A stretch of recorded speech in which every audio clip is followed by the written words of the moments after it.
Magandang araw po sa inyong lahat. Panibagong kwento na naman po ang inyong maririnig ngayong araw na ito. Tungkol po ito kay Rafi, isang binatang lihim na naninirahan sa isang kuweba sa likod ng lumalagaslas na talon. Tahimik ang kanyang mundo, malayo sa kabiasnan, at matagal na siyang hindi nakikihalubilo sa ibang tao. Doon siya nakatira sa loob ng maraming taon, umaasa na balang araw ay muling babalik ang kanyang mga magulang. Iniwan siya ng mga ito sa gitna ng kaguluhan noong sumugod ang mga aswang sa kanilang baryo. Meron lang siyang isang matalik na kaibigan noon. Yun ay si Enteng, isang mangangaso. Ngunit isang gabi, nag-cross ang kanilang landas at ang isang pangkat ng mga aswang. Matindi ang laban na naganap at simula noon, hindi na muling nakita pa si Enteng. Mag-isa na lang muli si Rafi. Pero isang araw, habang pauwi siya mula sa gubat, nakita niya ang isang bata at isang dalaga malapit sa talon. Sino ang dalawang ito? Bakit sila nandun malapit sa kanyang tirahan? Ano ang magiging ganap ng mga taong ito sa buhay ng binata? May dala kaya silang pag-asa o kapahamakan? Pero bago ang lahat, huwag po nating kalimutan mag-subscribe at i-hit ang notification bell sa aking YouTube channel na The Voice Addict at Apong Isaak para sa mas marami pang makapigil hiningang kwentong aswang at katatakutan mula sa mundo ng kababalaghan. Umpisahan na po natin ang kwento. Maliwanag ang buwan at ang ilaw nito ay bahagyang sumisilip sa pagitan ng mga daon at matataas na puno. Sa itaas ng isang punong balete, nakaupo sina Enteng at Rafi. Naroon sila, nagpapahinga at naghihintay ng masisilong hayop. Sila ay mga mangangaso, nanguhuli ng mga hayop na pangkain o di naman kaya ay pambenta sa palengke. Nakahiga si Enteng habang si Rafi naman ay nakasandal sa isang sanga. Pareho silang pagod ng mga sandaling yun. Kanina lang kasi ay may hinabol silang baboy ramo pero hindi naman nila naabutan. Kaya pinili na muna nilang magpahinga at mag-abang. Pagod sila pero sanay na sila sa ganitong klase ng buhay. Simula pagkabata ay magkaibigan na silang dalawa. Sabay silang lumaki. Si Enteng ay nakatira sa baryo pero si Rafi ay sa gubat sa may talon. Kailan lang nang namatay ang mga magulang ni Enteng. Samantalang si Rafi ay hindi niya alam kung ano ang nangyari sa kanyang mga magulang. Lumaki siyang mag-isa pero hindi siya pinabayaan ng pamilya ni Enteng. Nung bata pa ito ay madalas nilang dalan ng makakain at masusuot na damit ang bata. Sa kanila rin siya natuto kung paano mangaso. Kahit mga bata pa noon ay isinasama sila ng mga nakakatanda na manghuli ng hayop sa loob ng kagubatan. Ilang beses na silang nagsabi na aampunin na si Rafi pero ayaw niya. Mas gusto niya na mag-isa. Tol, bakit hindi ka nalang sumama sa akin? Nag-iisa na lang naman ako sa buhay. May espasyo pa doon para sa'yo.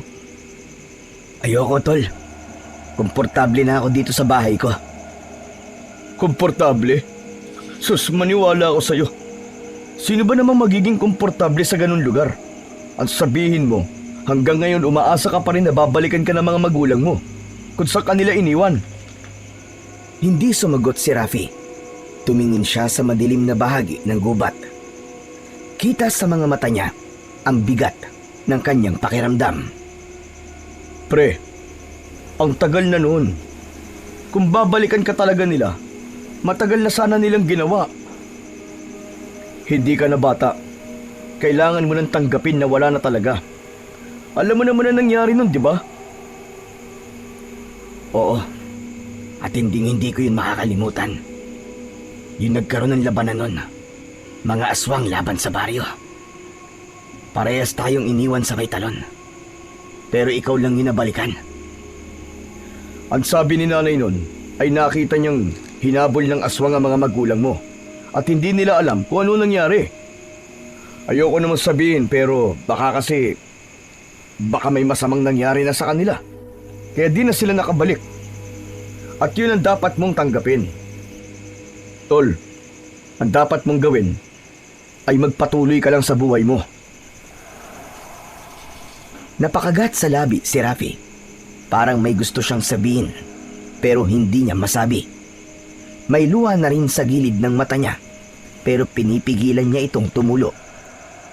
Ilang saglit habang nag-uusap sila, ay may narinig silang mga kaluskos mula sa damo sa ibaba. Pareho silang napatingin sa ibaba. Mula sa damuhan ay lumabas ang isang baboy ramo. Mabagal ang galaw nito at kakaiba ang itsura. Duguan ang nguso nito at may kagat-kagat na piraso ng laman. Hindi nila matukoy kung karne ba yun ng hayop o hindi. Sandali, tol. Hindi yan baboy ramo. Tumango si Enteng. Parehas sila ng naging hinala. Naging mapagmasid sila at naging alerto. Biglang tumigil ang baboy ramo sa mismong puno kung saan sila nagpapahinga. At doon na ito nagsimulang magbago. Lumaki ang katawan nito at unti-unting tumayo gamit ang dalawang paa. Lumabas ang mahahaba nitong mga kuko. Lumiit ang ilong at ang ulo at naging muka ng tao. Maitim ang balat at may pulang-pulang mga mata. Aswang! Halos sabay na napalunok ang dalawa. Nagkatinginan silang muli at sabay na mabilis na kumilos. Inuha ni Enteng ang dalawa niyang itak at inilapag niya sa sanga. Ganon din ang ginawa ni Rafi. Mabilis silang tumalon mula sa itaas ng puno. Pagkababa nila mula sa puno, hindi na sila nag-aksaya pa ng oras. Agad nilang inatake ang aswang. Una si Enteng. Buong lakas niyang inihataw ang kanyang itak sa balikat ng nilalang. Tumama ito ng malalim. Halos mahati ang laman sa bahagi ng kaliwang balikat. Tumilamsik ang dugo. Sumunod agad si Rapi at agad niyang sinaksak sa tagiliran ang kalaban. Bumaon ito ng malalim at nang bunuti niya, may sumamang piraso ng laman at dugo na umagos sa lupa. Napasigawan nila lang. Malakas ito dahil sa pinagsamang sakit at galit. Pero hindi ito kagad bumagsak. Nagawa pa nitong lumaban. Mabilis ang galaw ng aswang kahit sugatan. Mas mabilis kesa sa inaasahan nila. Parehas silang nakailag sa unang pag-atake nito. Pero pagdating sa pangalawa, tinamaan ng matatalim nitong kuko ang tagiliran ni Rafi. Napaatras ito ng 2 hakbang. Mabilis na nagkatinginan silang dalawa. Pareho nilang alam na hindi basta-basta ang kanilang kalaban ng mga sandaling yun. Muling umatake ang aswang. Nakalmot din ito si Enteng. Agad na nakaganti ang binata. Tinamaan ito sa muka at napunit ang balat nito sa pisngi. Mabilis na umikot si Rapi at muli niyang sinaksak ang sandata niya sa batok ng aswang. Napaluhod ang nilalang. Bigla itong umungol ng malakas at mahaba. Para bang nagtatawag ng mga kasamahan. Pre! Tara na! Ano? Iiwan natin siya ganito? Hindi pwede. Kailangan natin tuluyan tong hayop na to. Hindi ko to iiwan buhay. Huwag na! Tara na, bilis! Umalis na tayo! Pero naging matigas ang ulo ni Rafi. Muli niyang nilapitan ang aswang at sinaksak ito sa dibdib.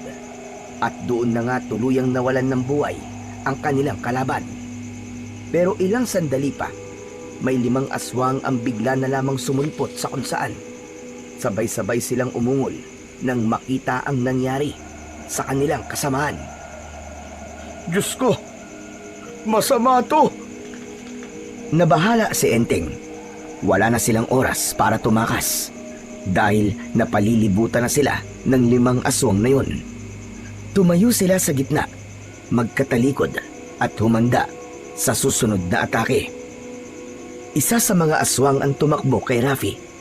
Inihanda naman ng binata ang kanyang sarili at itinaas ang kanyang hawak na itak. Agad niyang sinalubong ang umataking aswang. Tumama sa gitna ng dibdib ng aswang ang kanyang sandata. Napahinto ang halimaw at bumagsak. Nabigla ang mga kasama nitong aswang. Nang makabawi ay sumingasing silang parang ahas. Galit na galit nilang tinitigan ang dalawang magkaibigan. Isa sa kanila ang sumugod kay Enteng. Nakailag siya pero natamaan pa rin ng matalim na kuko ng aswang. Nakalmot siya mula sa balikat pababa sa siko. Malalim man sugat at dumugo kaagad. Pre, kaya natin to. Hindi tayo papatalo sa mga demonyong to. Rafi, makinig ka. Itong mga kalaban natin, mukhang hindi sila mga ordinaryong aswang lang. Mabuti pa subukan na natin tumakas. Pakinggan mo mga ungol at alulong nila. Mukhang nagtatawag pa sila ng kanilang mga kasamahan. Ganun ba? Sige, tara na. Bago pa lumala ang sitwasyon. Nagdesisyon silang tumakas. Tumakbo sila ng mabilis. Dumaan sila sa makitid na daan. Narinig nila ang mga aswang na humahabol sa kanila mula sa kanilang likuran. Mga yabag at ang patuloy nilang mga ungol at pag-alulong ng iba ang kanilang naririnig. Hindi na biro, dumarami na sila. Napagtanto nilang ang lugar na pinili nila ng gabing yun para mangaso ay marahil malapit sa pugad ng mga aswang. Kaya madali silang nakakatawag ng kanilang mga kasama. Habang tumatakbo sila, ay napansin nila na tila lumiliwanag at may naririnig silang lagaslas ng tubig. Pagdating nila sa dulo, may bangin at sa ibaba ay naroon ang ilog. Alam nilang malalim ang ilog na yon, pero kung tatalon sila, may tsansa silang makatakas. Pre, kailangan natin tumalon dito. Wala tayong pagpipilian. Sige, sabay tayo. Sige, pagbilang ko ng 3, talon na tayo. 1, 2, talon! Mabilis na tumalon si Rafi mula sa bangin. Bumagsak siya sa malamig at malalim na ilog. Pag-ahon niya ay mabilis siyang lumingon pabalik sa itaas ng bangin. Doon niya nakita si Enteng. Hindi ito tumalon. Nakatayo lang ito sa gilid at nakatingin sa kanya. Enteng! Talon na, bilis! Andiyan na sila! Hindi kumibo si Enteng. Umiling lang ito ng dahan-dahan. Rafi! Makinig ka! Wala nang oras! Kung pareho tayo magtatangka na tumakas, aabutin nila tayo sa tubig! Sige na! Tumakas ka na! Bilisan mo! Hindi pare! Hindi kita iiwan! Hindi ito ang plano, Enteng! Tumalon ka na! Bilisan mo! Hindi! Kailangan ko silang iligaw, pare! Kailangan ko silang ilayo sa'yo! Wag! Lumitaw ang mga aswang sa likod ni Enteng. Nakita niya itong nakipaglaban at pagkatapos ay tumakbo. Narinig pa niya ang huling sigaw nito. Sige, habulin niyo ako! Ako ang pumatay sa mga kasama niyo! Habulin niyo ako! Hindi, paring Enteng! Pare! Ba't mo ginawa to? Ba't mo ginawa to, pare? Wala na ang mga aswang. Wala na rin ang kaibigan niya. Paulit-ulit siyang sumigaw, pero wala na siyang naririnig maliban sa boses niya. Umahon siya sa tubig. Duguan siya at sugatan. Masakit din ang kanyang katawan, pero wala nang masasakit pa. Sa isiping maaaring napahamak na ang kanyang kaibigan. Sa sobrang sakit, sama ng loob, pagod at kirot ng kanyang mga sugat, dahan-dahan siyang nawalan ng malay. Bumagsak ang katawan niya sa malamig na lupa. Kinaumagahan, dahan-dahang nagmulat ng paningin ang binata. Naramdaman niya ang mas lalong pagkirot ng kanyang mga sugat. Masakit din ang kanyang ulo. Nanlalamig siya dahil sa hinigaang basang damo. Puno ng putik at dugo ang kanyang damit, pati na ang kanyang buong katawan. Ang kanyang braso at likod na may sugat ay namamaga na rin. Tahimik ang paligid. Wala siyang taong nakikita roon. Wala ring tunog, maliban na lang sa mga huni ng ibon. Dahan-dahan siyang gumalaw. Inangat niya ang ulo at tinignan ang buong paligid. Nang makitang walang panganib, dahan-dahan siyang gumapang papunta sa isang malapit na puno. Humawak siya sa katawan nito at tinulungan ng sarili na makaupo. Nakayuko siya habang nakasandal. Napahawak siya sa maruming laylayan ng kanyang damit at pinunasan ang kanyang mga mata nang muling pumatak ang kanyang mga luha. Bakit, paring Enteng? Bakit? Bakit mo ginawa yon? Lumakas ang kanyang pag-iyak. Wala siyang pakialam kung may makarinig man. Umiyak siya dahil alam niyang malaki ang posibilidad na hindi makakaligtas ang kanyang kaibigan. Naisip niyang kasalanan niya ang lahat. Kung alam ko lang na gagawin mo yun, pare.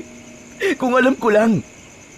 Sana sabay na lang tayong lumaban. Maya-maya pa ay sinubukan niyang tumayo. Nanginginig ang kanyang mga tuhod, kaya ipinasya niyang muling maupo. Ah! Ah!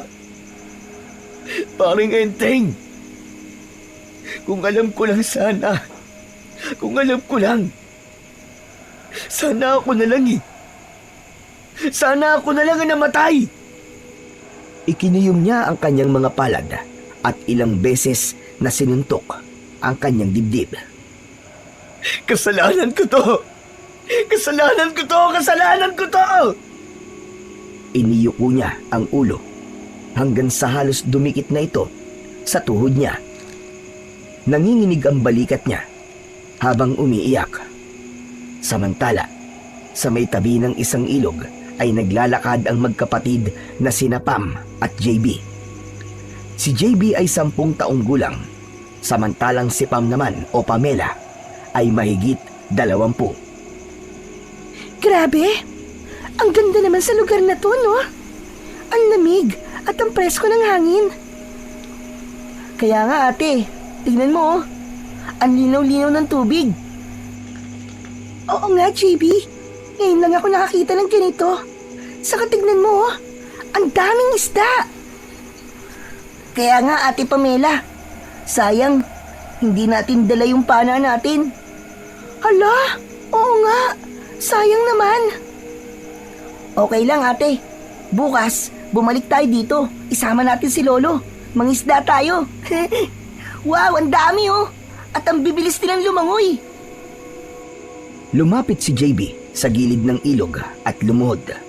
Inilubog niya ang kamay sa tubig at natawa nang maramdaman ang lamig nito. Grabe, ang lamig. Ang sarap siguro maligo dito, ate Pamela. Pwede ba akong lumusong at lumangoy? Naku, JB, mamaya na. Halika na muna dito. Tignan muna natin yung talon. Ay, oo nga pala. Sige po, ate. O, dahan-dahan ha. Baka mamaya madulas ka dyan. Maingat silang naglakad palapit sa talon. Habang papalapit, lalo nilang naririnig ang malakas at tuloy-tuloy na bagsak ng tubig. Ilang hakbang pa at tuluyan ng tumambad sa kanila ang kabuuan ng talon. Malalaking bato ang nakapaligid sa lugar. May mga batong madulas at bilog ang hugis. At meron din namang malapad na parang upuan. Tumutubo rin ang ilang damo at lumot sa paligid. Ang tubig ay bumabagsak mula sa mataas na bahagi ng bangin. Diretso pababa sa malalim na bahagi ng ilog. Malakas ang lagaslas nito. Sa ibaba, nabuo ang isang tila maliit na lawa kung saan umiikot ang tubig bago ito muling dumaloy sa ilog. Malinaw ang tubig kahit malalim. Kitang-kita nila ang ilang bato sa ilalim, pati ang mga isda na tila hindi naaapektuhan sa bagsak ng tubig. Napaawang ang bibig ng dalawa. Wow! Grabe! Para tayong nasa paraiso. Oo nga, Ate Pamela. Dito na lang kaya tayo tumira. Kung pwede lang sana, JB. Kung pwede lang. Kasi naman, ate, nagsasawa na rin ako ng palipat-lipat tayo ng bahay. Kung meron man lugar tayo na pagpipirmihan, yung ganitong lugar ang gusto ko. Hayaan mo na. Darating din naman ang araw na yon. Basta't maniwala lang tayo kay Lolo Noel. Tumango si JB. Naupo sila sa malaking bato kung saan tanaw ng mas malapit ang talon. Kinuha ni Pamela ang maliit na bag sa tabi niya at inilabas ang kanilang baon. Tinapay, ilang biskwit at 2 bote ng tubig. Maya-maya pa ay biglang napatingin si JB sa kabilang bahagi ng ilog sa may itaas ng mabatong bahagi ng bangin. Ate! Ate! Oh, ano ba yun? May tao. Napalingon si Pamela sa direksyong tinuturo ni JB at mula doon ay nakita nila ang isang nakatayong lalaki. Marumi ito at duguan mula sa balikat hanggang sa tiyan.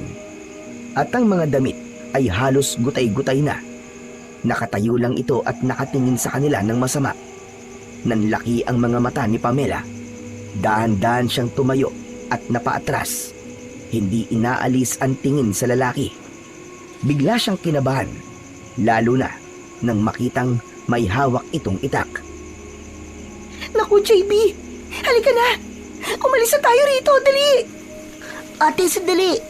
Baka kailangan niya ng tulong eh. Anong tulong ang sinasabi mo? Paano kung masamang tao yan? Hindi tayo ligtas dito. Tara na, JB! Bilisan natin! Pero ate, JB, huwag ka na makulit. Halika na! Bilisan mo! Hindi na nagtanong pa si JB. Tumakbo na silang dalawa palayo sa talon. Pabalik sa landas na dinaanan nila kanina.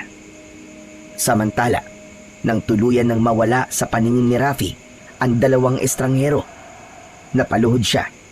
Alam niyang natakot ang mga yon sa kanya. Siya man ay nabigla lang at pilit kinikilala ang mga ito at baka sakaling kalaban. Ngunit dahil natakot ang mga ito sa kanya, may palagay siyang karaniwang tao lamang ang mga yon na naligaw sa kanyang lugar. Nakaramdam na siya ng gutom at uhaw. Dahan-dahan siyang muling tumayo. Mas lalong tila sumakit ang katawan niya dahil sa kanina pa siya naglalakad pa uwi. At nang makita niya ang talon kung saan siya nakatira, nabuhayan siya ng loob. Alam niyang ligtas na siya sa lugar na yon. Sa may bandang kanan ng bumabagsak na tubig, may maliit na siwang sa pagitan ng malalaking bato. Doon siya dumaan. Hindi madaling makita ang daanang ito kung hindi kabisado ang lugar na yon. Pumasok siya sa makitid na siwang. Kailangan niyang yumuko dahil medyo may kababaan ang daan. Madulas ang lupa, kaya ingat na ingat siyang maglakad. Pagpasok niya sa loob, malamig na hangin agad ang sumalubong sa kanya.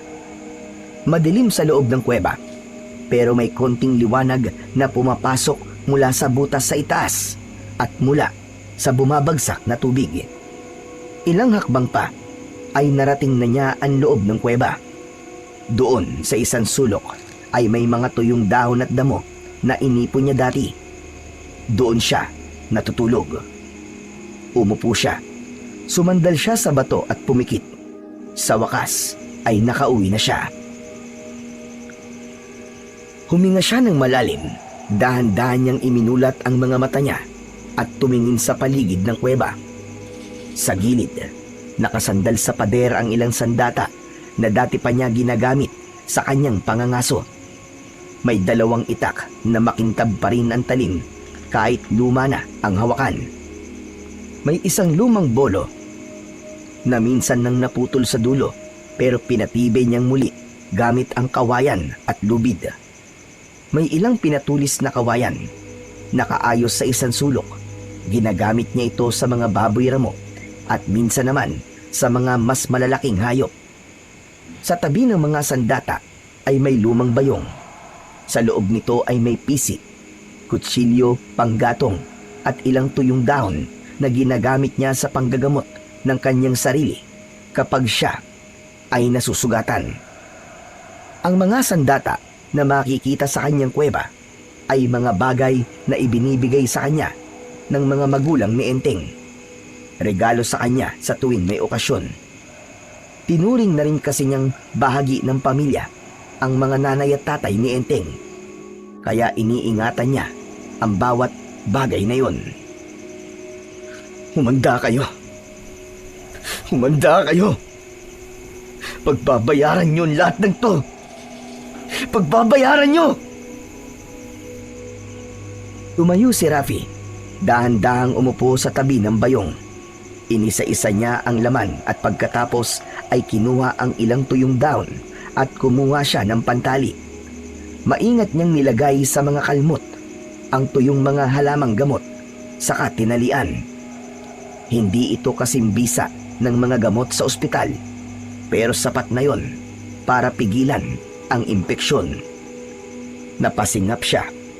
Masakit, pero tiniis niya. Nang matapos siya, lumapit siya sa isang bahagi ng pader kung saan naroon ang mga lumang guhit. Mga linyang inukit niya gamit ang kutsilyo.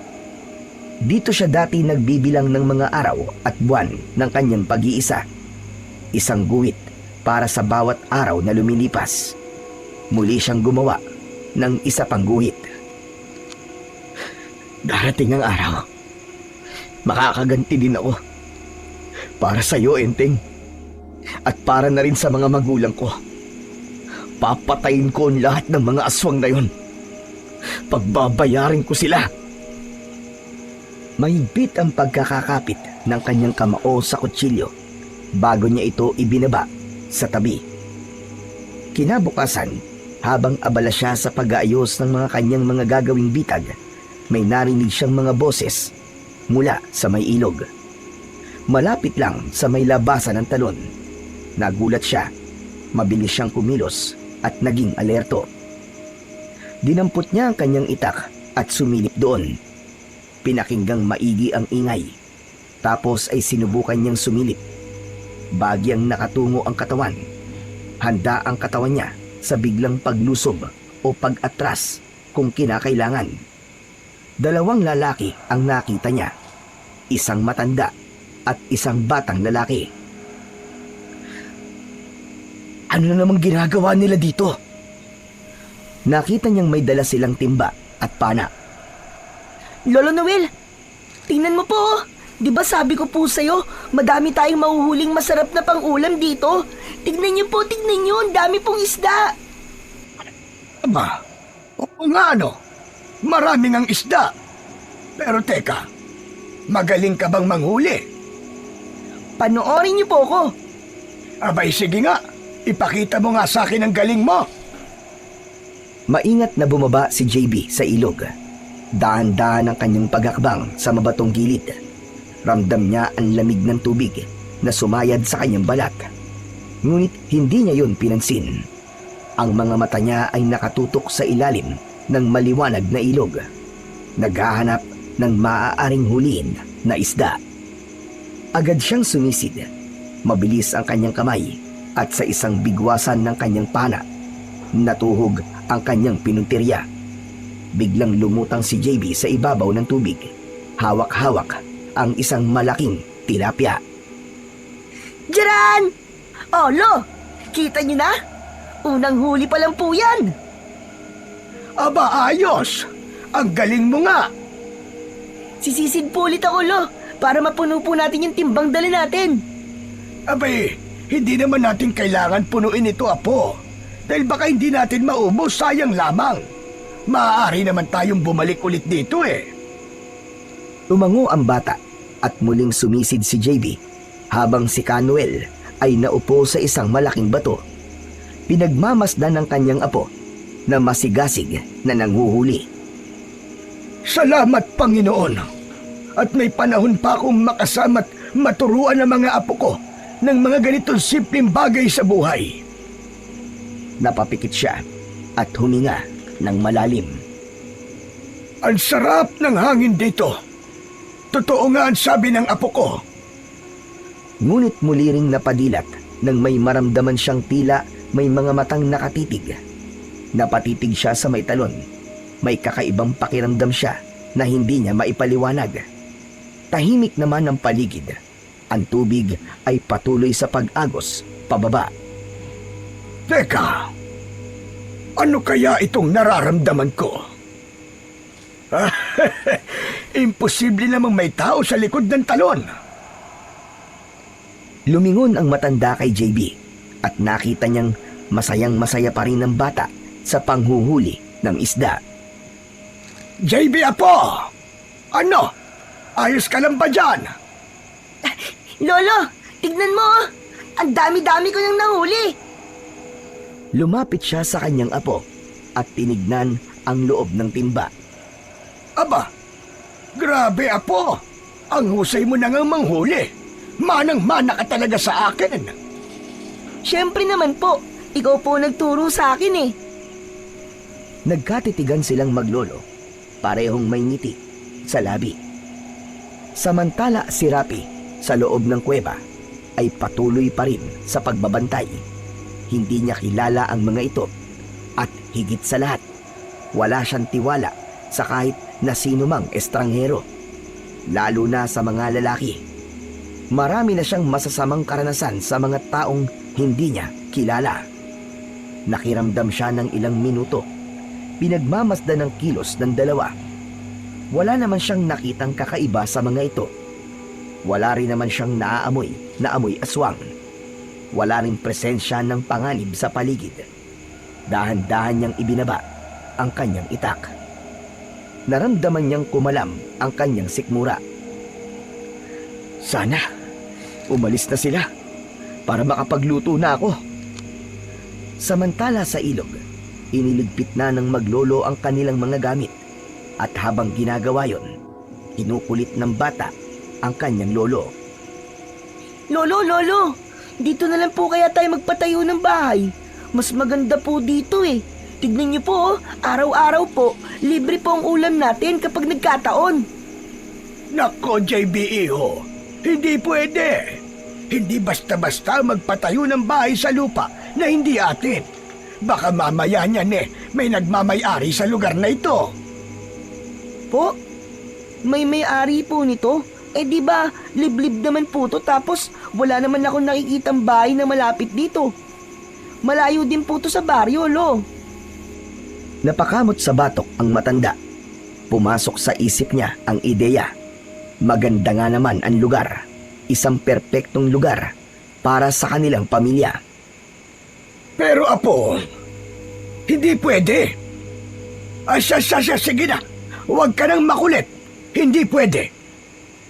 Kita sa mukha ni JB ang panghihinayang. Ngunit si Canuel, bagamat gusto niya, ay hindi pwede dahil may misyon pa siyang dapat natapusin. Ilang araw ang lumipas, naging tahimik ang simula ng bawat araw ni Rafi. Walang kakaibang pangyayari, walang banta, walang bisita. At sa mga ganitong araw, ay nag-aayos o kaya naman ay naglalatag lang siya ng mga bitag kung saan alam niyang may mahuhuli siya. Hanggang sa isang araw ay may nahuli siyang isang matabang baboy ramo.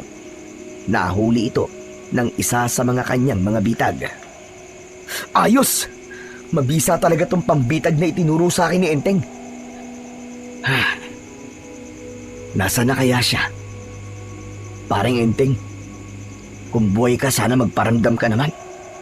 Ilang araw na kitang hinahanap. Maski katawan mo lang sana ang makita ko. Ayoko mang isipin, pero sa dami ng aswang na yon, nawawala na talaga ako ng pag-asa sa'yo, pare. Muling nakaramdam ng kalungkutan si Rafi, pero pilit niyang iwinaksi ito. Nilapitan niya ang baboy ramo at inihanda ang matibay na alambre upang igapos ito. Wala na siyang sinayang na oras. Pagdating sa may talon, agad niyang nilinis ang baboy. Inalis ang lamang loob at sinimulan ng ihanda para sa ihawan. Kinuha ang kawayan at itinusok ito sa baboy. Pagkatapos ay nilagyan niya na ito ng mga pampalasa. Nagparingas na din siya ng kahoy at doon inikot-ikot ang lechon. Ayos! Salamat po, Panginoon. Sa wakas matinu-tinu na naman akong makakain.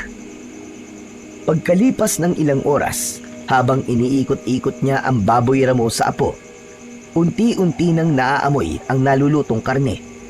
Ngunit sa kalagitnaan ng katahimikan, bigla siyang napatigil. May marahang tunog ng yapak mula sa likuran niya. Paglingon niya, nanlaki ang kanyang mga mata. Ikaw na naman? Po, Anong ginagawa mo dito? Ba't nandito ka na naman?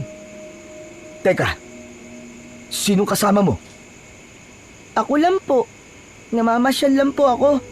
Gustong gusto ko po kasi dito sa talon eh. Hindi po ba ikaw po yung lalaki na nakita po namin ni ate dito noon? Wala ka ng mga dugo ah. Hindi ka naman pala mukhang masamang tao eh. Ano? Teka, hindi ka ba natatakot sa akin? Hindi po. Bakit naman po ako matatakot sa inyo? Eh hindi ka naman po mukhang halimaw. Halimaw? Bakit bata? May alam ka ba tungkol sa mga halimaw? Meron po.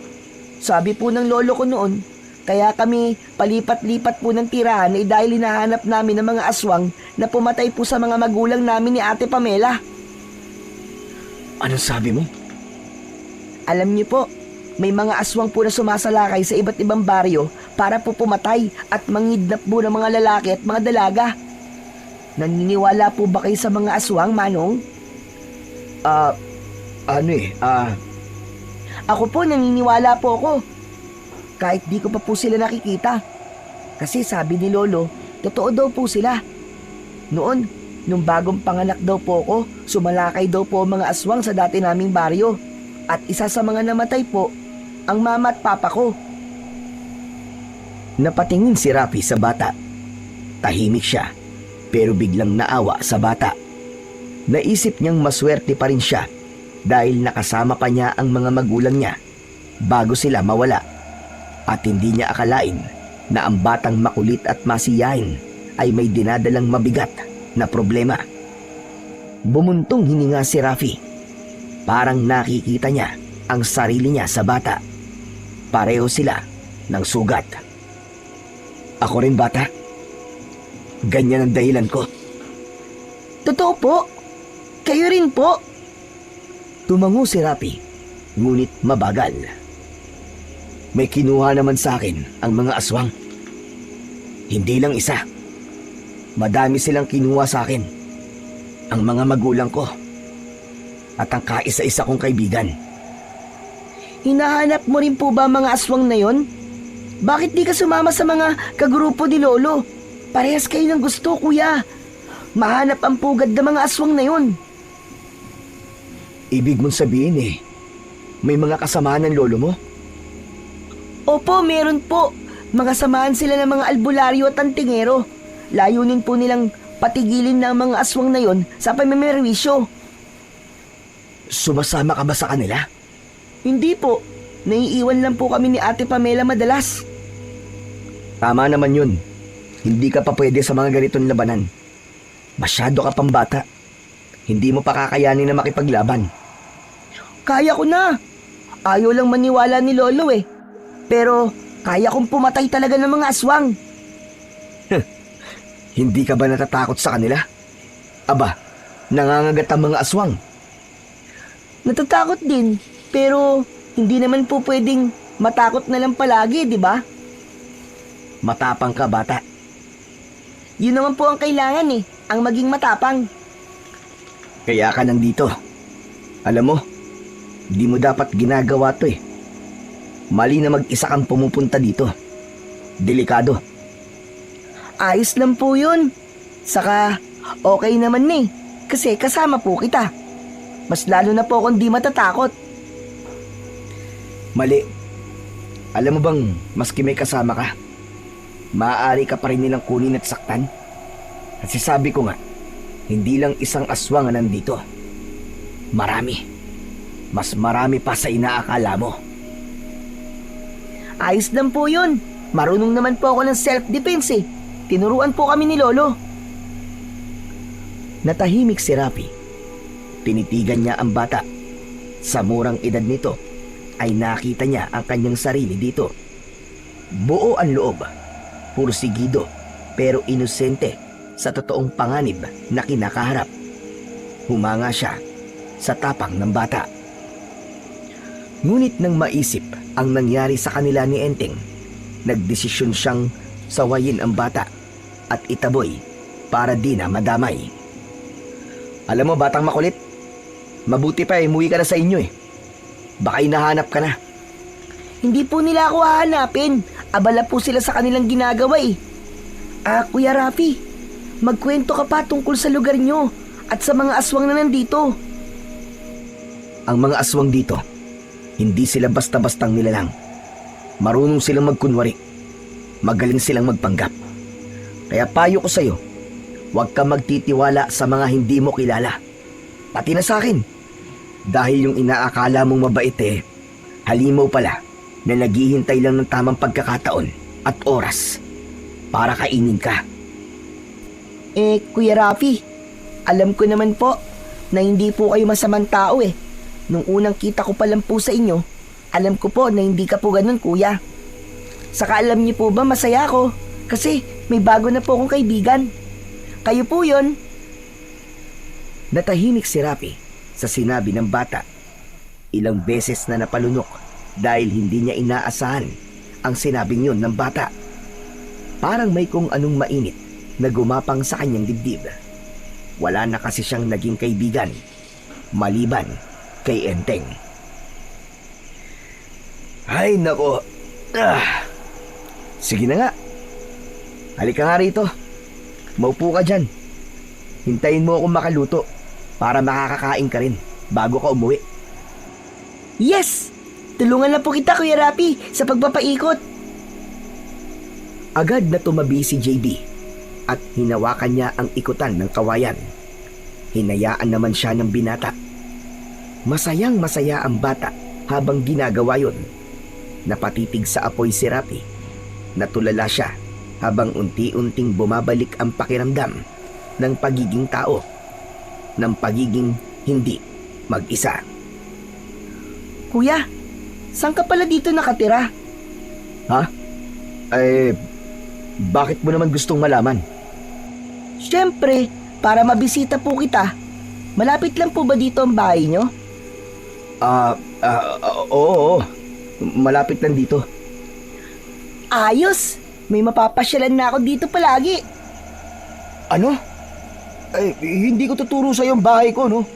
Hindi ka pwede dun. Hala, bakit naman, Kuya Rafi? Siguro maliit lang ang kubo mo, no? Kaya ayaw mong ipakita. Ayos lang yun, Kuya Rafi. Sa amin din naman maliit lang eh.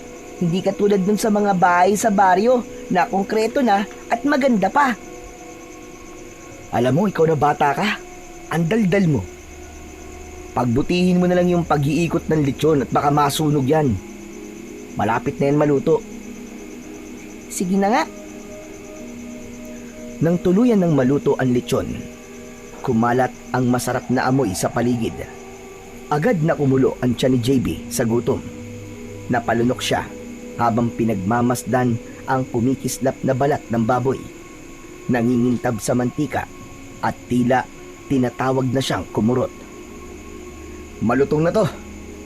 Pwede na. Wow, grabe! Ang bango po, Kuya Rafi. Para tayong nasa malaking handaan. Maingat na pinatay ni Rafi ang baga. Pagkatapos ay inutusan niya si JB na kumuha ng dahon ng saging. Matapos makuha ang dahon, naghiwa si Rafi ng karne at balat ng inihaw na baboy ramo. Sa kanya ito maingat na inilagay sa ibabaw ng dahon. At agad nila itong pinagsaluhan. Wow, ang sarap! Ang lutong ng balat, parang chicharon. O ano, pasado ba? Oo naman, Kuya. Pasadong pasado. Pwede ka na mag-asawa. Loko-loko. Sa itsura kong to sa palagay mo, makakapag-asawa pa ako? Oo naman kuya. Pogi ka naman ah. Bakit mo naman iisipin na walang magkakagusto sa'yo? Ah, alam ko na. May ipapakilala ko sa yung magandang dalaga. Bagay kayo nun, Kuya Rafi. Kumain ka na nga lang. Ang dami mong sinasabi. Natawa si Rafi habang patuloy sa paghiwa at pagtadtad ng karne. Maya-maya pa, nang medyo nabusog na sila, tumayo si Rafi at nagsimulang ligpitin ang mga gamit. O ano, batang madaldal? Nabusog ka ba? Opo, grabe. Ang bigat po ng tiyan ko. Hindi ako makatayo. Grabe, lakas ng dighay mo Ang mabuti pa, umuwi ka na sa inyo. Hindi ko alam kung gaano kalayo ang lalakarin mo pag uwi sa inyo Pero mas maganda na maaga ka makaalis dito sa gubat. Baka mamaya makasalubong ka pa ng panganib sa daan. Mamaya na po ng konti. Pahinga lang naman po ako ng saglit. Busog na busog po talaga ako Hindi pwede, JB. Umuwi ka na. Delikado pag inabot ka ng hapon. O kaya naman gabi. Sige na. Umuwi ka na habang maliwanag pa. Habang tirik ang araw, yun ang pinakaligtas na oras dito sa gubat. Napakamot na lang ng ulo si JB. Alam niyang hindi siya pwedeng kumontra sa kanyang Kuya Rafi. Ay nako, sige na nga. Kuya Rafi, salamat sa masarap na lechon Babalik ako dito Bahala ka. Siya nga pala. Dalin mo na to. Ibigay mo sa lolo mo at sa ate mo. Wow! Salamat Kuya Rafi. Matutuwa nito si lolo at saka si... Hala? Teka, ba't namumula ka po? Ay! Crush mo si ate, no? Akin na nga yan. Huwag ka na nga mag-uwi. Joke lang, kuya. Ito naman, Sige, uwi na po ako. Salamat, kuya. Bye-bye. Tumalikod na si JB at naglakad pa uwi. May ngiti sa kanyang labi. Napapahimas pa ito sa tiyan sa labis na kabusugan. Tahimik lang na naglakad ang bata. Makitid ang daang tinatahak nito pauwi sa kanilang bahay. Bitbit niya ang balot ng karne ng lechon na ibinigay sa kanya ni Rafi. Hindi niya alam, ilang hakbang lang sa likuran niya ay naroon si Rafi. Maingat ang bawat yapak para hindi makalika ng anumang ingay. Ilang sandali pa, sa wakas ay nakita na ni Rafi ang isang maliit na bahay sa may bungad ng gubat. Simple lang ito, tulad ng sinabi ni JB. Gawa sa pawid, sa kawayan at kahoy. Sa harapan ay may isang babaeng nagtatanim ng mga halaman sa bakuran. Mahaba ang buhok nito, nakatali, nakasuot ito ng palda at simpleng blusa. Maayos at mahinhin ang kanyang kilos. Sa likod ng isang malaking puno, doon nagtago ang binata. Tahimik siyang nakatanaw. Tanging layunin lang naman niya sa mga oras na yon ay ang masigurong makauwi ng maayos ang bagong kaibigan. Pero hindi niya malaman kung bakit hindi siya makaalis. Parang may malakas na puwersang humihila sa kanya para pagmasdan ang dalaga na nakikita. Ate Pam! Halika, tignan mo to, dali! Tignan mo! Ano na naman ba yan, JB? Lechon, galing kay Kuya Rafi. Ang sarap, grabe! Rafi? Sinong Rafi? Yung lalaki sa may talon. Nakita mo na yun, ate. Ano? Nakipagkita ka sa taong yun? Diyos ko, ano ka ba naman, JB? Ba't ka nagpupunta doon na mag-isa? Saka, bakit ka tumatanggap ng mga bagay o pagkain sa isang taong di mo naman lubos nakakilala? Pero ate, mabait naman si... Hindi ako nagbibiro, JB Hindi tama itong ginawa mo. Alam mo yan? Di ba't palaging bilin sa atin ni Lolo? Bakit mo sinuway? Kasi ate, Biglang bumukas ang pinto ng kanilang kubo. lumabas si Canuel at nakakunot ang noo nito habang papalapit sa magkapatid. Oo. Ano na naman ba yan, ha? Naririnig ko kayo mula sa loob. Eh, Lolo, ito kasing si JB eh. May dalang pagkain mula sa isang estranghero. Sabi niya, galing daw dun sa may lalaki sa talon. Pagsabihan niyo nga po ang apo niyo. Ang tigas-tigas ng ulo. Hindi ko na alam kung ilang beses ko siyang pinaalalahanan tungkol sa ganung bagay. JB, totoo ba yon? Opo, Lolo. Pero hindi naman po talaga masamang tao si Kuya Rapi. Mabait po siya. Sabay po kaming kumain kanina eh. Ang dami ko nga pong nakain eh. Masarap po to. Ang lutong-lutong ng balat. Malinamnam po. Ipinakita ni JB ang binalot na lechon na ibinigay ni Rafi. Amoy pa lang ay nakakatakam na, pero hindi yun sapat na dahilan para hindi ito pagdudaan ng matanda. Bakit mo ginawa yan, JB? Tama ang ate mo. Hindi ka dapat tumatanggap ng pagkain sa iba, lalo na kung hindi mo kilala. Paano kung may lason yan? Paano kung aswang pala o mangkukulam yung tao na yon at binigyan ka ng pagkain para maipasa sa atin ang sumpa? Napayuko si JB pero hindi siya nanahimik. Umangat muli ang kanyang ulo at tumingin sa kanyang lolo, mata sa mata. Itapon mo yan. Sige na. Po, wag naman po, Lolo. Wala naman po itong lason eh. Ako po mismo ang tumulong sa kanya sa pagluluto po nito. Ako po ang nag-iikot ng lechon habang siya naman po ang nagbabantay ng baga. Wala po siyang ginawang masama sa akin, Lo. Kung totoo po siyang isang halimaw o kaya aswang o kaya mangkukulam, eh di sana po, hindi na po ako nakauwi dito ng buhay. Pero hindi pa rin sapat yon, JB. Hindi porket mabait siya sa'yo, ay ligtas na siya para sa lahat.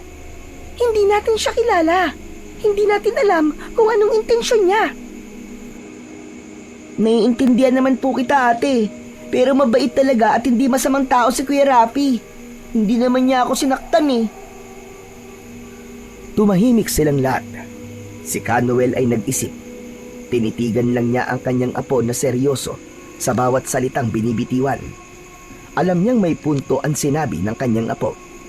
Samantala, si Pamela naman ay napatingin sa paligid. Parang may naramdaman siyang gumalaw mula sa likod ng isang puno. Napako ang tingin niya sa direksyong yun. Lolo, sandali lang po ah.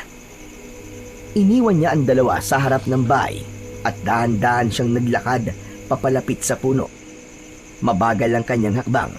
Naramdaman niya na parang may nanonood sa kanya kanina pa.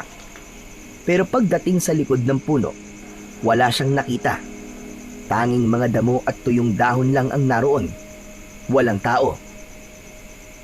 Hindi niya alam, ilang saglit bago siya makarating doon, ay mabilis nang nakaalpas si Rafi. Tahimik na nakabalik si Pamela sa harap ng bahay. Hindi na siya nagsalita. Kinuha niya ang balot ng lechon mula kay JB at marahang pumasok ng bahay. Sumunod na rin ang dalawa. Wala nang tanong-tanong. Naghanda na rin ang dalawa at walang pagdadalawang isip na kumain. At nalaman nga nilang nagsasabi ng totoo si JB. Masarap ang ipinabaong lechon ng lalaking estranghero. Aba, totoo nga. Masarap nga itong lechon ha. Kaya nga po, masarap at malutong nga ang balat. Hindi ko inaasahan to ah. O di ba? Sabi ko na po sa inyo eh, sobrang sarap talaga. Marunong talaga si Kuya Rapi magluto.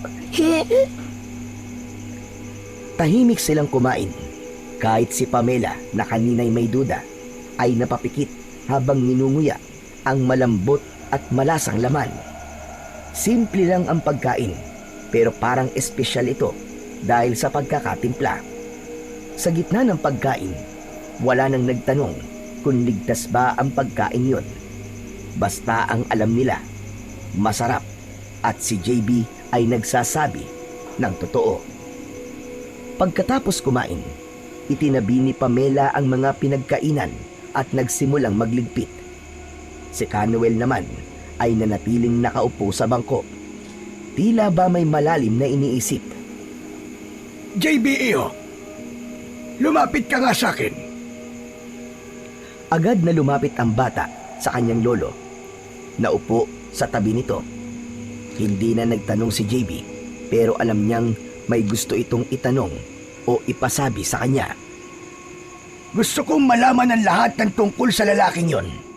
Yung Rafi na sinasabi mo. Ano ang nalaman mo tungkol sa kanya? Tungkol kay Kuya Rafi? Ang totoo po niyan tahimik lang po siyang tao, Lolo. Pero mukhang malungkot. Pero mabait po siya. Una po namin siya nakita ni Ate Pamela na duguan, dun po sa may talon. Marami pong galos ang katawan niya, parang galing po sa matinding laban. Laban? May sinabi ba siya sa'yo tungkol sa laban na yon? Hindi po niya sinabi kung ano nangyari. Pero alam niyo po, sabi niya sa akin, kinuha daw ng mga aswang ang kanyang kaibigan at ang kanyang mga magulang. Anong sabi mo? Sabi niya po, may mga aswang daw po dito na nambibiktima. Hindi lang daw po isa. Madami po sila. Kaya nga po, pinauwi niya na po ako agad kasi delikado daw po sa daan kapag naabutan ng hapon o kaya ng dilim. Kaya alam ko po talaga na mabait siya. Mukhang may alam ang lalaking yon. Baka matulungan niya tayo. Sigurado po kayo, Lo? Hindi ba't delikado? Paano po kung kasinungalingan lang ang lahat ng sinasabi niya kay JB? Ate, hindi po siya nagsisinungaling. Totoo po siya tao. Hindi ka sigurado dyan, JB. Kakakilala mo lang sa kanya eh. Tapos ipagtatanggol mo na kagad? Ang kulit mo naman, ate. Tama na yan. Baka mamaya ay magtalo na naman kayo magkapatid. Hindi ito panahon ng pag-aaway. Ang importante sa ngayon ay makilala ko siya para malaman natin kung ano ang totoo. Hindi yung nag-aaway kayo dahil lamang sa haka-haka o hindi natin alam kung sino siya, kung ano ang layunin niya o kung ano ang pinagdadaanan niya. Pero isa lang ang malinaw sa akin. May alam siya tungkol sa mga hinahanap natin at yun ang kailangan nating malaman. Pasensya na po, Lo. Hindi ko lang po kasi mapigilan na mag-alala. Pasensya na rin po. Hindi ko lang po kasi matanggap na iniisip nyo kagad na masama si Kuya Rafi. Naiintindihan ko kayong dalawa. Nag-aalala si Pamela dahil pinoprotektahan ka niya, JB. At ikaw naman, JB, nakakita ng kabutihan sa isang tao. Pareho kayong tama, pero pareho ring may kailangan matutunan. Napayuko ang dalawa, hindi makatingin sa kanilang lolo. Bukas, samahan mo ko sa lalaking yun, JB. Gusto ko siyang makilala. Opo, Lolo. Sasama po ako, Lo. Hindi mo na kailangan sumama, Pamela. Delikado. Sasama po ako, Lo. Kahit na anong sabihin nyo, hindi ko po hahayaan na kayong dalawa lang ang umarap sa kanya. Gusto ko pong malaman kung sino talaga siya. At kung sakaling may mangyari, mas mabuting nandun po ako. Pamela! Lo, hindi na po ako bata. Marunong na po ako mag-ingat. Marunong din po ako lumaban kung kailangan. Oo nga po, Lo. Mas mabuti pa nga pong sabay-sabay na po tayo para wala na po nag-aalala. Para buo po tayo kung sakaling may masamang mangyari. Hindi ka sasama, Pamela. Pero, Lo, may mga bagay na hindi mo pa naiintindihan. Hindi ko hahayang mailagay ka sa alanganin. Lolo, wala kayong dapat na alalahanin sa akin. Alam ko po kung paano ipagtanggol ang sarili ko. Hindi po ako mahina. Hindi ko naman sinasabing mahina ka. Alam kong matapang ka. Pero ngayon, ay huwag ka na munang sumama. Saka na lang, kapag nakausap ko ng lalaking yon. May iiwan ka dito sa bahay. Dito mo na lamang kami hintayin. Opo, Lo. Salamat. Pagkatiwalaan mo ko, Pamela. Kapag may dapat kang malaman, ako mismo magsasabi sa'yo. Tumango si Pamela, bagamat may lungkot sa kanyang mga mata. Sige na, magpahinga na kayo. Lalo ka na, JB. Maaga tayong aalis bukas. Opo, Lo. Tahimik na pumasok ang tatlo. sa kanilang mga silid. Si JB ay agad na humiga sa banig at natulog. Samantalang si Pamela naman ay hindi mapakali at nananatiling gising. Samantala, sa may talon, nakaupo si Rafi sa ibabaw ng isang bato. Nakatitig sa kanyang mga kamay na may hawak na kwintas na may pendant. Matagal niya nang hindi na isusuot ang bagay na yon. Palagi lang nakatago dahil iniingatan niya ito ng labis. Ito ang pinakamahalagang bagay na naiwan sa kanya ng kanyang ina. Isinuot niya ito at itinago sa loob ng kanyang damit. Kinabukasan, maagang nagising ang maglolo. Kapwa sila abala sa paghahanda.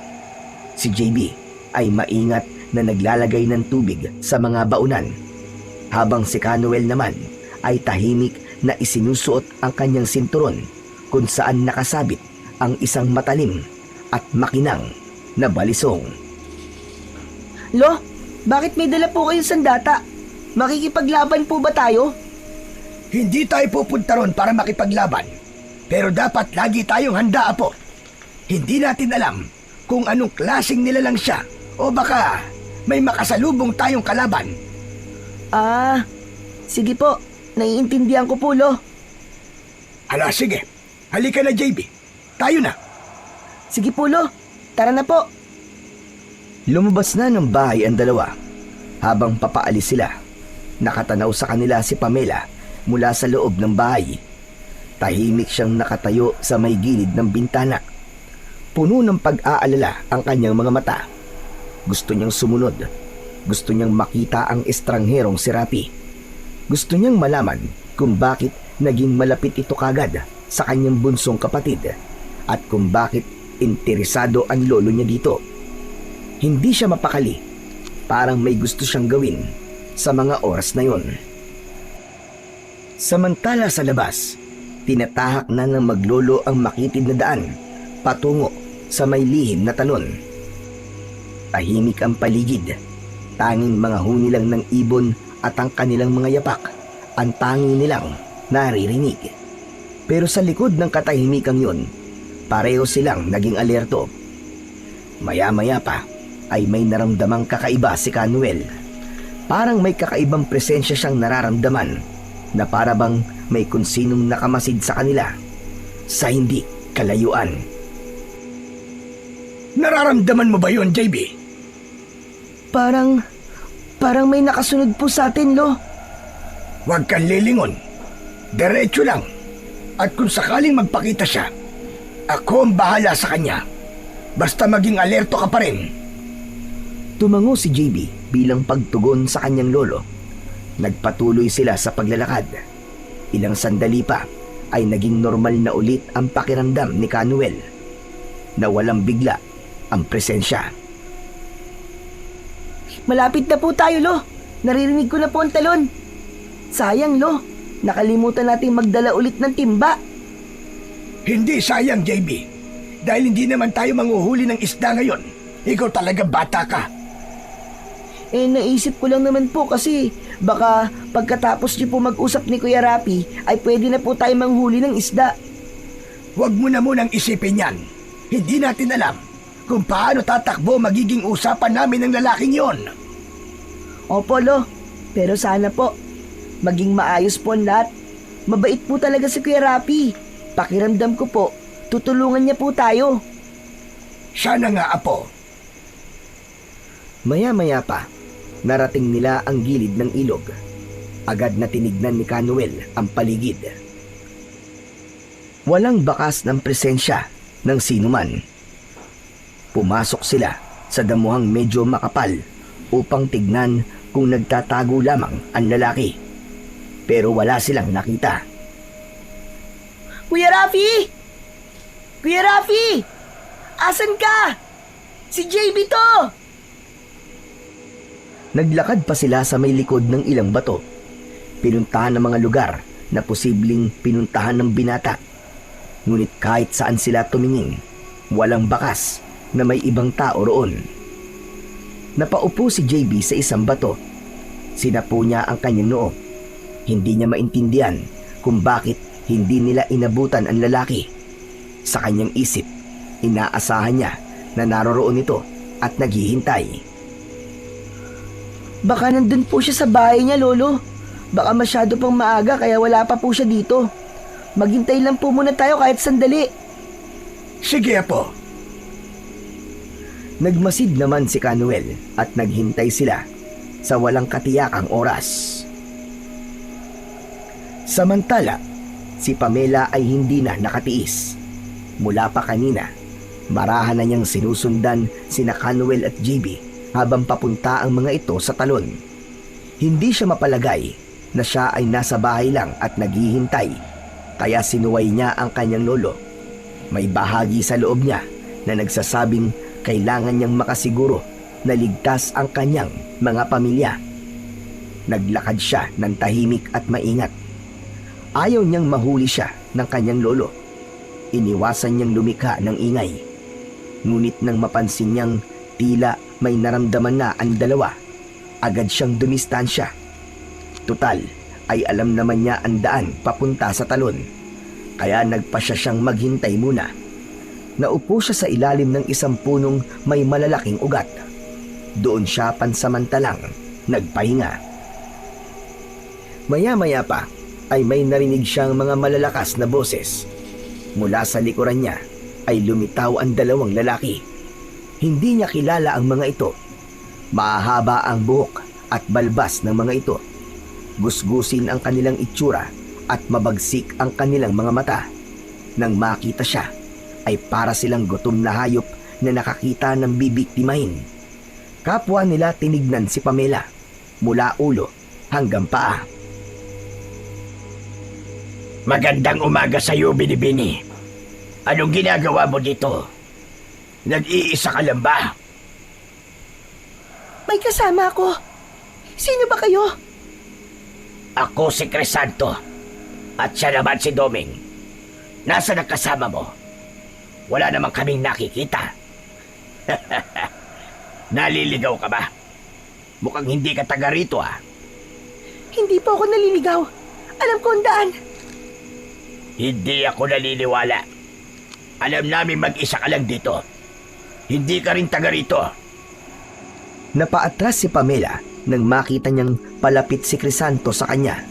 Hindi dahil sa takot, kundi upang mapanatili niya ang distansya sa pagitan nila. Eh ano naman ngayon sa inyo kung wala akong kasama? Pwede bang umalis na kayo at payaan niyo na ako dito? Aba, matapang ka. Alam mo, yan ang gusto ko sa babae. Yung palaban. Sumama ka sa amin, Binibini. Magugustuhan ka ng aming pinuno. Nagpalitan ng tingin ang dalawa. May masama silang balak sa dalaga. Sinubukan ni Doming na hawakan si Pamela sa braso, pero agad siyang nakailag at itinulak ito ng malakas. Diretsong natumba si Doming at nadapa sa lupa. Nagulat ito. Lalong tumalim ang tingin sa dalaga. Mabilis na sumugod naman si Crisanto. Nakailag si Pamela sa unang pag-atake, ngunit sa pangalawa ay hindi na. Tinamaan siya ng malakas na suntok sa sikmura. Napaluhod siya nang dahil sa labis na sakit. Akala mo malakas ka? Wala ka nagkawala sa amin ngayon. Dadaling ka namin sa ayaw at sa gusto mo. Wag! Maawa na kayo! Wag! Akmang lalapit muli si Crisanto kay Pamela nang biglang may humarang sa harapan niya. Yun ay walang iba kundi ang lalaking estranghero na si Rafi. Layuan mo siya, hayop ka! Anak nang, ito na naman tayo eh. Bakit ka ba nakikialam? Kami ang unang nakakita sa kanya. Kasama ko siya! Siya yung sinabi ko kanina pa! Ano? Kasama mo to? Eh ano ngayon? Gagawin ko pa rin ang gusto ko. Dadaling kita sa lugar namin dahil bagay ka doon. Yang ganyan. Ikaw na ikaw yung hinahanap ng grupo namin. Kung madadala kita, magiging good shot ako sa pinuno namin. At hindi ko papayagang mangyari yung demonyo ka. Dadaan ka muna sa ibabaw ng bangkay ko bago mo siya makuha. Napangiti si Crisanto, nakangisi ng malalim. Gusto mo talaga ng patayan, ah? Doming! Ano? Gusto mo bang makisali sa laro? Tumango ang kasama ng lalaki. Tumayo ito at hinarap nilang dalawa ang binata. Agad na napansin ni Rafi na may kakaiba sa mga mata nito. Masyadong malikot at masyadong matalim. Kitang-kita ang mabilis na pagpula, dala ng kanilang galit. Teka, huwag niyong sabihin. Tama ka. Ngayon alam mo na kung ano kami. Baka nagbago na ang isip mo. Ibigay mo na sa amin ang babaeng yan at umalis ka na. Sira ulo ka pala eh. Ba't ko naman gagawin yun? Akala mo takot ako sa'yo? Kung isa kang aswang, di mas maganda. Handa akong makipaglaban sa inyo. Tumigil sa pagngiti si Crisanto. Agad na inilabas ni Rafi ang kanyang itak. Biglang napaatras ang dalawa, lalo na nang makita nila ang tapang sa muka ng binata. Sige na! Ano pang hinihintay mo? Sumugod ka na! Umpisa na natin ang laban! At kating-kati na ang kamay ko! Ngunit hindi sumugod ang dalawa. Unti-unti silang umatras. Hindi pa ngayon. Pero itong tandaan mo. Babalikan kita. At ang babae, gagawin ko ang lahat para makuha siya. Dadaling ko siya sa aming pinuno. Isang alay na hindi matatanggihan. At sa isang iglap, sabay na tumakbo palayo ang dalawa. Hindi na sinundan ni Rafi. Sa halip, agad siyang lumapit kay Pamela na ngayoy nakasandal sa puno. Hawak pa rin ang sinuntok na tiyan. Ayos ka lang ba? Tumango si Pamela kahit nahihirapan. Hindi niya akalaing isasalba siya ng lalaki. Bakit ka ba kasi nandito? Nasaan ang mga kasama mo? Nandun sila sa may talon. Hinahanap ka. Ano? Ako hinahanap? Ano bang kailangan nyo? Ginugulo niyong tahimik kong buhay eh. May mahalagang katanungan lang ang lolo ko tungkol sa isang grupo ng aswang na matatagpuan dito sa lugar nyo. Ang mabuti pa umuwi ka na at huwag ka nang babalik dito. At pagsabihan mo din ng mga kasama mo na wag nang babalik sa may talon dahil delikado. Lalo na yung bata. Tumango si Pamela. Tinignan niya sandali ang muka ng binata. Matapang ang anyo nito, ngunit sa likod ng tapang ay naroon ang lungkot na hindi nito maikubli. Dahan-dahan siyang lumayo. Muling tumingin pabalik si Pamela sa direksyon ni Rafi, pero nakatalikod na ito. Umuwi na si Pamela. Tahimik siyang naglakad pabalik habang ang mga sinabi ni Rafi ay paulit-ulit na bumabalik sa kanyang isipan. Tama ang lalaki. Hindi ligtas ang lugar. Kailangan niyang bantayan ang kanyang kapatid. Ang nangyari kanina ay isang babala. Hindi niya lubos maisip kung paano si JB kung ito ang nakasalubong ng mga lalaking yon. Bata pa ang kanyang kapatid. Madaling mapaniwala at madaling malansi. Ngunit sa kabila ng nangyari, napagtanto ng dalaga na naroon nga sa lugar ang hinahanap nilang pugad ng mga aswang. Marahil ang mga lalaking yon ay bahagi ng mas malaking grupo. At kung totoo man, wala nang oras para magbagal-bagal. Kailangan nilang kumilos kaagad. Kailangan malaman to ni Lolo. Sana umuwi na sila. Sana umuwi sila na maaga. Walang magawa ang dalaga kundi ang maghintay. Inihanda niya ang sarili para sa matagal na usapan. May mga bagay na kailangang malaman ang kanyang lolo, lalo na ang tungkol sa mga lalaking sumalakay sa kanya. Pagkarating niya ng bahay, dumiretso na siya sa loob at uminom ng tubig. Tumambay siya sa harap ng bintana at doon niya balak hintayin ang dalawa. Bandang hapon, dumating na sina Canuel at JB. Halata sa mukha ng dalawa ang lungkot at agad na naunawaan ito ni Pamela. Malinaw na hindi nakipag-usap sa dalawa ang lalaki. Lumabas siya ng bahay at sinalubong ang dalawa. Paano po, Lo? Kumusta po naging lakad nyo? Walang nangyari sa lakad namin, Iya. Hindi nagpakita si Rafi. Inikot namin ang lugar, pero wala siya. Wala din kaming nakitang kubo niya o anuman. Ganun po ba? Lo, halina po muna kayo sa loob. Mukhang napagod po kayo. May nakahanda na pong merienda para sa inyo. Kanina ko pa po kayong hinihintay eh. Bakit? May nangyari ba? Wala naman po, Lo. Hindi pa masabi ng dalaga ang nangyari. Pero kinagabihan, doon na siya nagsalita pagkatapos nilang maghapunan. Lo, pwede po ba tayo mag-usap? Tungkol naman saan na po? Gusto ko lang pong sabihin na totoo po ang sinabi ni JB. Mabait na tao po talaga si Rafi. Hindi siya masamang tao. At paano mo naman nasabi? Napakunot ang noo ni Canuel, samantalang si Pamela ay napayuko. Ang totoo po niyan, Lo, sinundan ko po kayo kanina. Pero huminto po ako sa pagsunod sa inyo nang mapansin niyo po ko. Ano ka mo? Sinuway mo ako, Pamela? Opo, Lo. Pasensya na po. Hindi ko po intensyong suwayin kayo. Pero ginawa mo pa rin. Sige, sabihin mo sa akin kung ano nangyari. Magsalita ka. Nung sinundan ko po kayo, may dalawang lalaking lumapit sa akin. Pinipilit po nila akong isama at gagawin daw po nila akong alay sa kanilang pinuno. Ano ka mo? Lumaban po ko, Lo. Pero nasuntok po niya ako sa sikmura. Akala ko po talaga katapusan ko na. Pero Lo, may tumulong po sa akin. Sino, ate? Yung lalaking sinasabi mo, namukhaan ko siya eh. Sigurado ako na siya si Rafi. Ate naman eh, ba't di mo agad sinabi? Dapat sinabi mo nung dumating kami kanina. Hindi ako makabuelo eh. Natakot ako. Ayoko mag-alala kayo. Pero hindi ko na po kayang itago. Hindi ko rin po alam kung anong susunod na plano ng mga lalaking yun. Pero sinabi ni Rafi na kailangan ko mag-ingat.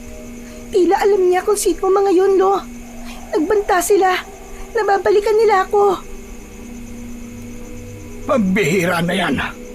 Hindi ligtas ang gabing ito para sa atin. Bakit po, Lo?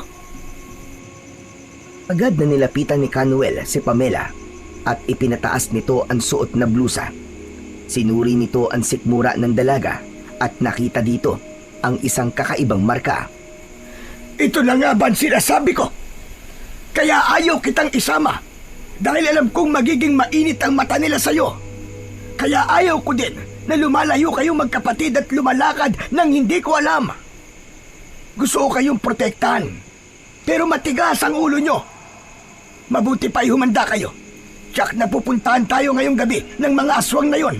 Hindi sila titigil hanggat hindi kanila nakukuha. Hala, ate. Paano na? Pero paano nila ako mapupuntahan dito, Lo? Wala namang nakasunod sa akin kanina. Kapag ang isang biktima ay natipuhan nila, minsan nilalagyan nila ng marka. Maaaring sa pamamagitan ng laway o amoy na hindi natin nararamdaman. Pero sapat na para mahanap ka nila kahit saan sulok ka magtago. Matalas ang pang-amoy ng mga aswang na to at hindi sila basta-bastang sumusuko. Lolo Noel, ano pong gagawin natin? Kailangan matanggal ang palatandaan na yan. JB, kumuha ka ng insenso at asin. Kailangan natin maitago ang amoy sa mga aswang. Sige po, Lo. Tapos, ihanda nyo na rin ang sandata nyo. Kailangan nating maging mapagmatsyag at alerto ngayong gabi. Mabilis na kumuha si JB ng insenso at agad nilang sinindihan ito. Samantalang si Pamela naman ay dumiretso sa silid ng kanilang lolo at kinuha ang taguan ng kanilang mga sandata. Mga sandatang nabasbasan ng maraming dasal mula sa magagaling na albularyo. Sadyang ginawa upang panlaban sa mga kampon ng kadiliman na katulad ng aswang. Ngunit hindi pa man nagtatagal ay may narinig na silang mga kaluskos at malakas na ungol at ang tunog na parang may kumukutkot sa lupa. Umaalingasaw na rin ang mabahong amoy ng mga aswang, amoy bulok na karne at matapang na asupre. Lo, ang baho po. Pamela, nandito na sila. JB, bilisan mo. Sabuyan mo ng asin ang paligid ng mga bintana natin at pintuan. Dapat lahat na maaari nilang pasukan. Sabuyan mo ng asin. Madali ka! Opo, Lolo. Akin na yung insenso at ilagay mo sa may pinto. Yan lang ang panandaliang pananggalang natin ngayon. Tumayo sa tapat ng pinto ang matandang lalaki at nagsimulang bumulong ng dasal. Patuloy ang mga kaluskos mula sa labas. Ate, natatakot po ako. Kasalanan ko to eh. Kasalanan ko. Hindi kita sinisisi, Pamela. Walang may kasalanan sa nangyaring ito. Huwag kayong mag-alala. Hindi sila basta-basta makakapasok hanggat hindi nila nababawasan ang lakas ng mga dasal na binanggit ko. Pero oras na humina ang depensa natin, doon masusubukan talaga tayo. Maya-maya pa, napatingin si JB sa itaas ng bubong. Napansin niyang lumulubog ang ilang bahagi nun. Lolo, sa bubong po. Huwag kayong mag-alala. May mga inilagay na rin akong pangontra dyan sa bubong. Maya-maya lang ay bababa na yan. Hindi nga nagtagal ay may narinig silang tila lumundag pababa. Nayugyug pa ng bahagya ang kanilang kubo. Hindi po ba tayo tatakas, Lo? Walang silbi ang pagtakas, Iya. Hanggat dala mo ang marka, masusundan at masusundan kanila. Ang kailangan nating gawin ay manatili dito at hintayin na mag-umaga. Umahimik sila. Naghintay. Si Pamela ay may hawak na latigong gawa sa buntot ng pagi. Kabado siya, pero handang lumaban. Mahigpit ang hawak niya sa sandata. Nakatitig sa may bintana. Si JB naman ay nakaabang ang tingin sa pinto. Bitbit naman niya ang isang pana at palaso. Takot man ay nakahanda din siyang lumaban para ipagtanggol ang sarili at ang kanyang pamilya. Samantala, sa labas ng bahay, unti-unting dumarami ang mga aswang. 5 ng una, ngunit kalaunan ay naging 10. Pinaliligiran na nila ang buong bahay. Ang ilan ay kinukuskos ang dingding at ang iba ay sinusubukang hukay ng lupa. May iba pang umiikot sa bubong at tila hinahanap kung saan ang mahinang bahagi ng bahay. Ang lahat ng ito ay nakikita ni Rafi. Nakaupo siya sa isang mataas na sanga. Tahimik na nagmamasid. Kanina pa siya roon. Hindi niya alam kung bakit siya naroon, pero alam niyang kailangan niyang bantayan ang dalaga. Anak ng teteng, oo. Peste talaga tong mga aswang na to. Kung inaakala niyong hahayaan ko kayong makuha ang gusto niyo, nagkakamali kayo. Alam ni Rafi na matutuntun ng mga aswang na yon ang dalaga at alam din niyang hindi titigil ang mga ito hanggat hindi nila nakukuha ang gusto nila. Naging kampante ang binata nang mapansing tila nahihirapan ang mga ito na makapasok sa kubo. Ngunit biglang may dumating na lalaki at nakilala niya si Crisanto. Yuhu! Lumabas ka na dyan, magandang binibini. Sinusundo na kita. Lumayas kayo dito. Hindi ako sasama sa inyo. Umalis kayo. Kung sabihin ko sa iyong ayoko, halika na. Lumabas ka na dyan. Hindi ka makapagtatago sa amin. Amoy na amoy ka namin eh. Huwag mo na akong pahirapan. Hindi ko papayagang mangyari yon. Mga demonyo kayo. May kasama ka pala. Alam mo bang maswerte ka lang kanina dahil araw? Pero ngayong gabi, kahit sino pa yung mga kasama mo, hindi nila ako kayang pigilan. Makukuha kita. Pagkasabi nun ay kitang-kita ni Rafi ang pagbabagong anyo ni Crisanto. Ang katawan nito'y lumaki, ang balat ay kumulubot at kumapal, ang mga braso ay humaba, at ang muka ay tuluyang nag-iba. naging parang isang mabangis na unggoy. Malaki ang bibig, puno ng matutudis ng ngipin. Namumula ang mga mata. Kilala ito sa lakas at bilis. At agad nitong nabuksan ang pinto ng bahay nang walang kahirap-hirap. Doon ay napatunayan na nito ang kanyang angking kakayahan. Mas malakas ito kesa sa kanyang mga kasamang naroroon.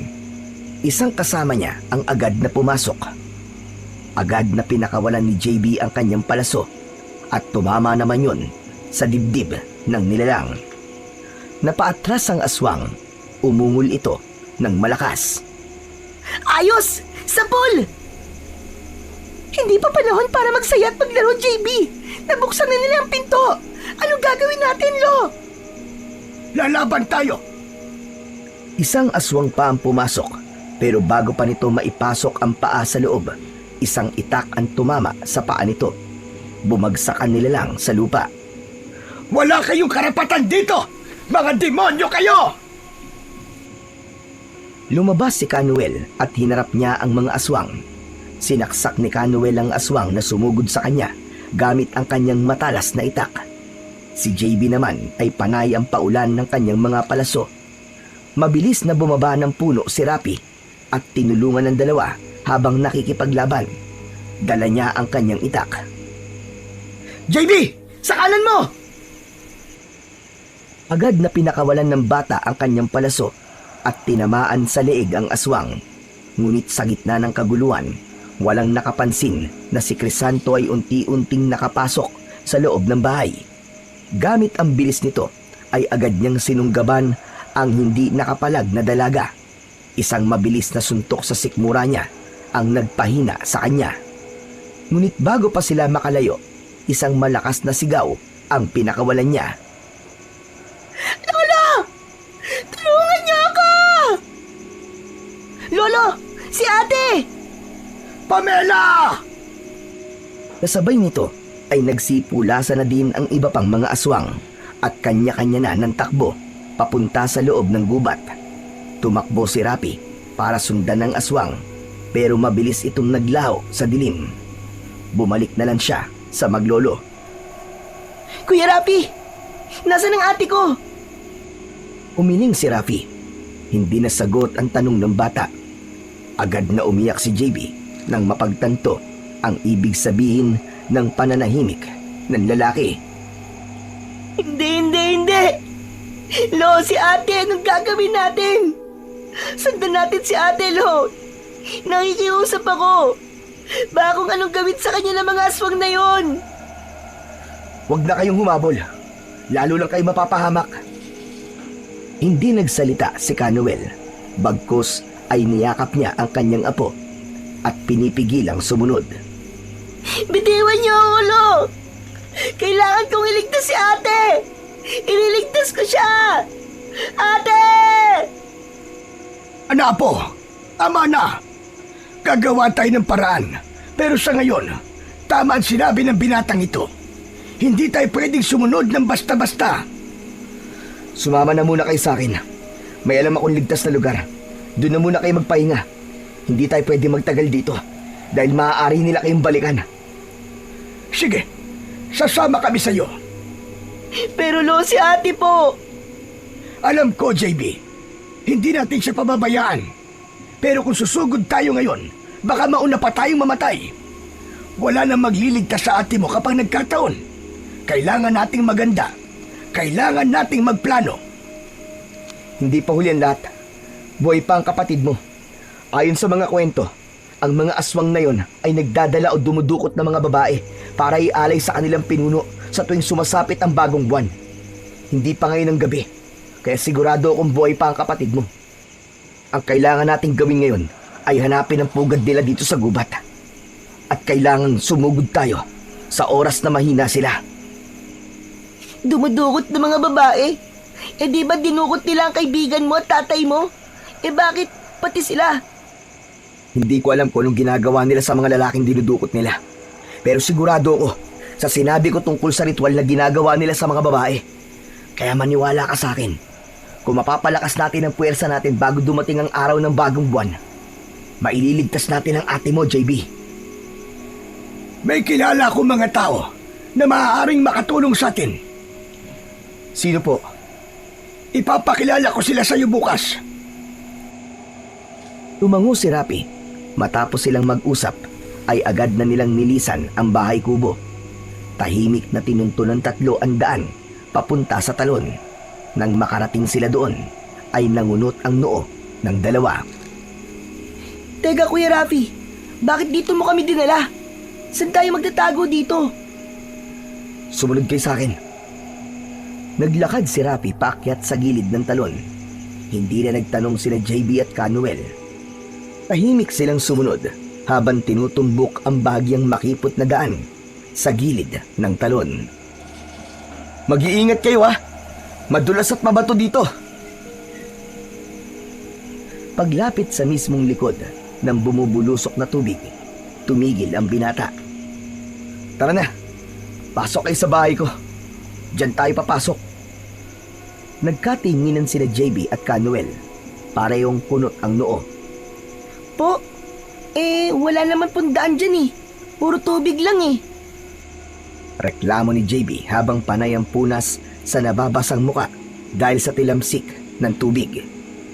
Maingat na lumapit si Rapi sa pumapatak na tubig at siningit ang sarili sa gilid ng malaking bato.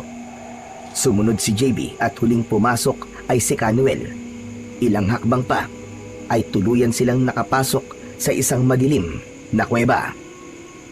Agad na nagsindi ng lampara si Rapi at sapat na ang ilaw na yon para makita ng dalawa ang ilang bahagi ng kuweba. Grabe! May kuweba pala dito sa likod ng talon. Hindi ko napansin yun ah. Ngayon lang ako nakakita ng ganito. Hindi halata sa labas. Pero dati nung unang punta ko dito, napansin kong parang may gumalaw nga dito. Pero hindi ko lang pinansin dahil akala ko imposible namang may tao sa likod ng talon. Ako po yun. Nandito ako sa loob ng mangisda kayong dalawa ni JB. Pasensya na po kayo. Wala akong magandang bahay. Dito lang po ako nakatira. Walang problema dun, iyo. Tama ka. Ligtas nga ang lugar na to para sa atin. Paano mo nadiskubre ang lugar na ito? Nandito na po ako simula pagkabata ko. Dito po ako iniwan ng mga magulang ko nung bago po sila nawala. Napansin ng matanda ang mga sandata sa isang sulok. Rapi, sa'yo ba ang lahat ng yan? Opo, akin po ang lahat ng yan. Nilapitan ni Canuel ang mga sandata. Pinagmasdan niya ang mga kalawangin at mapurol na gilid ng iba. Sayang naman ang mga to. Magaganda pa. Maayos lang ng konti.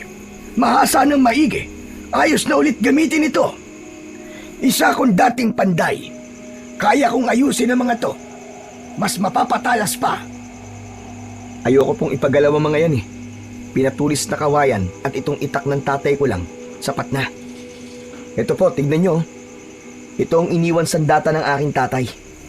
Galing daw po ito sa lolo ko eh. Pinamana po niya sa akin. Pero hindi ko po ito ginagamit kung walang totoong panganib. Pwede ko bang mahawakan ang itak mo? Bakit po? Wala naman. Gusto ko lang makita ng malapitan. Inabot ng binata ang itak. Ilang sandali pa nang hawak ng matanda ang sandata ay napansin ni Rafi na mabilis itong nagpahid ng kanyang mga luha. Canuel, ayos lang po ba kayo? Hindi agad sumagot ang matanda. Nakatingin lang ito sa itak na hawak-hawak niya. Napansin ni JB na taas-baba ang dibdib ni Canuel. Parang pinipigilan nito ang pag-iyak. Tahimik na ibinalik ng matanda ang itak. Tara na po, magpahinga na po tayo. Naupo sila sa sulok ng kuweba. Si JB ang nahiga sa higaan ni Rapi. Samantalang ang dalawang matanda ay sumandal na lang sa mga bato. Kinabukasan, maagang nagising ang grupo. Hindi na sila nag-aksaya pa ng oras. Mabilis silang lumabas ng gubat at nagtungo sa isang lugar kung saan nagtitipon at naghihintay ang mga kaibigan at kasamaan ni Canuel. Naroon ang ilang mga albularyo at matatapang na kalalakihang tulad nila. Lahat ay may dalang matinding galit at iisa sila ng layunin. Tapusin ang kasamaan ng grupo ng mga aswang at bigyan ng hustisya ang mga taong pinatay, kabilang na ang kani-kanilang mga pamilya. Mabilis silang kumilos, lalo pat nalaman nilang nasa tiyak na kapahamakan si Pamela. Si Rafi ang nagsilbing tagapanguna sa grupo. Siya kasi ang may kabisado sa gubat. Siya ang nanguna sa daraan ng daan. Alam niya kung saan ligtas at aling daan ang malapit sa lugar na pinaghihinalaan niyang pinagkukutaan ng mga aswang. Dumaan sila sa bangin, ang mismong bangin kung saan minsang tumalon si Rafi upang makatakas sa mga aswang. Nagpatuloy sila sa paglalakad. Sinundan nila ang daan papasok sa bahagi ng gubat na may makakapal na damo at puno. Ilang sandali pa ay nakarinig na sila ng mga ingay. May tunog ng mga tambol at may mga sumisigaw. Nakiramdam ang buong grupo at ikinubli ang mga sarili sa likod ng mga puno at mga damo. At doon na nga nila nakita ang pinaniniwalaang kuta ng mga aswang. Sa baryo ay may mga kubo at sa kalagitnaan ng malawak na espasyo ay matatanaw ang isang tila bulwagan o plaza. Doon sa mismong gitna ay naroon ng isang malaki at mahabang bato. Sa paanan nito nakahiga si Pamela. Walang malay, tila inihahanda para sa isang ritual. Narito na tayo! Wala na tayong oras. Kailangan na natin masimulan ng digmaan bago pa gumabi. Kailangan natin matapos ang gerang to agad. Dahil kapag naging aswang sila, mahihirapan na tayong paslangin sila. Tumango si Canuel. Hudyat yun ng pagsalakay. Kung ganon, ay simulan na natin! Sugod mga kasama!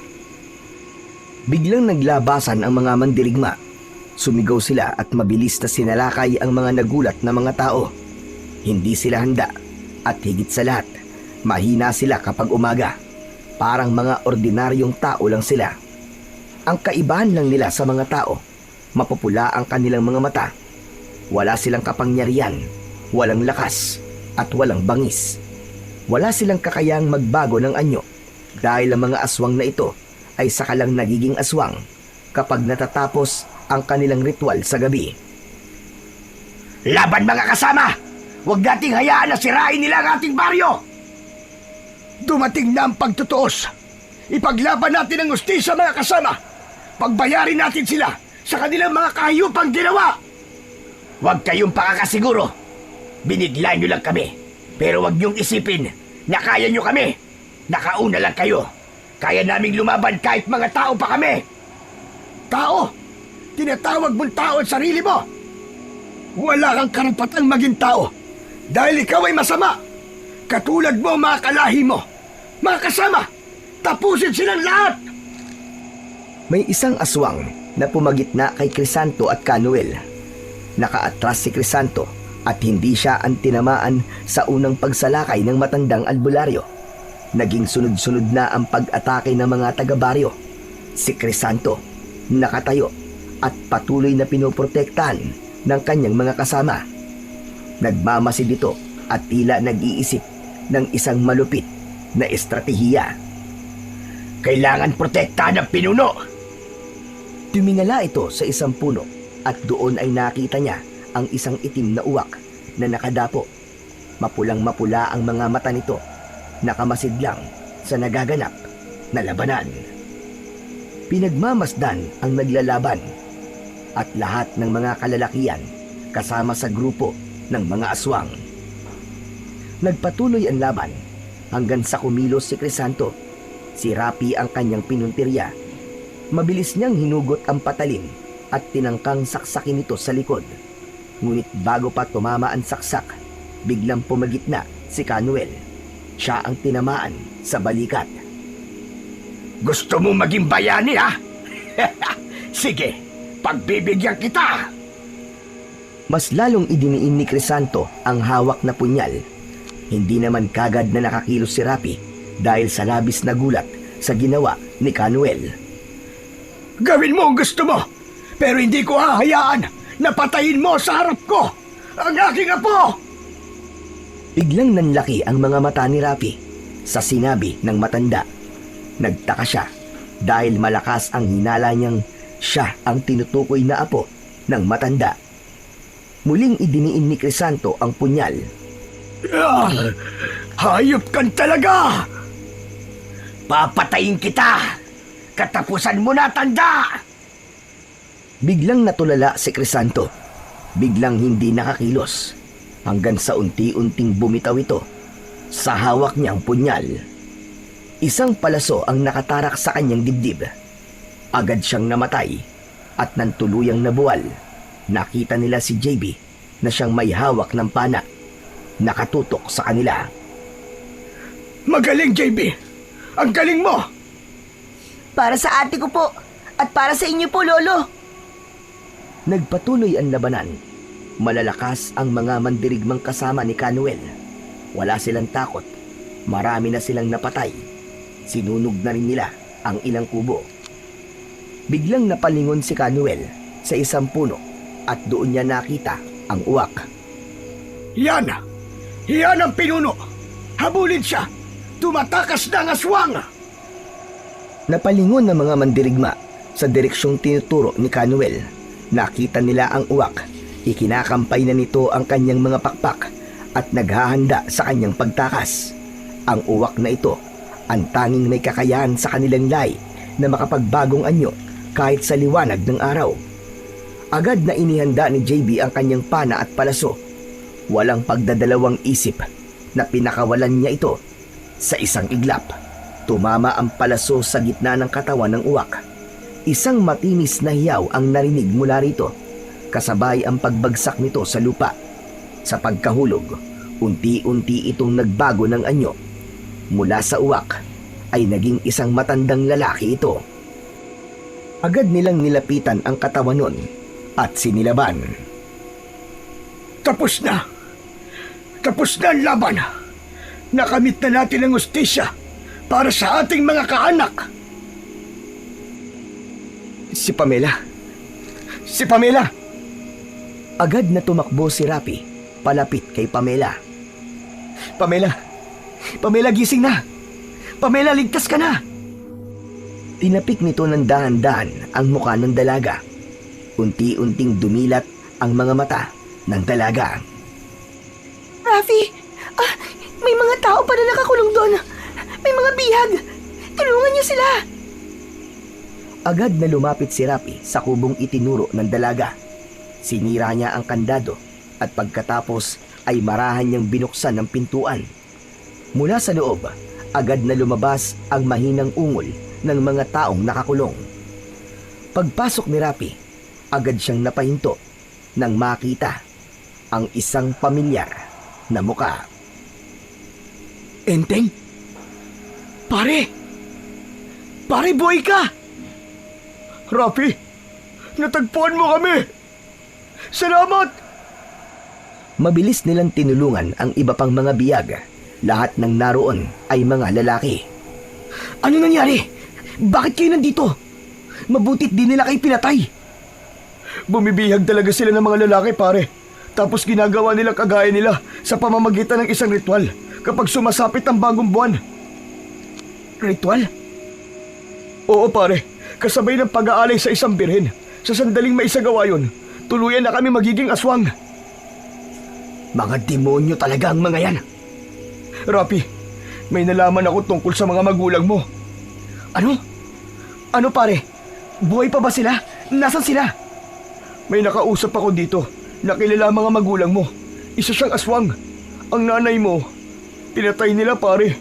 Ang tatay mo naman, naging aswang. Hindi nakapagsalita si Rafi sa kanyang nalaman.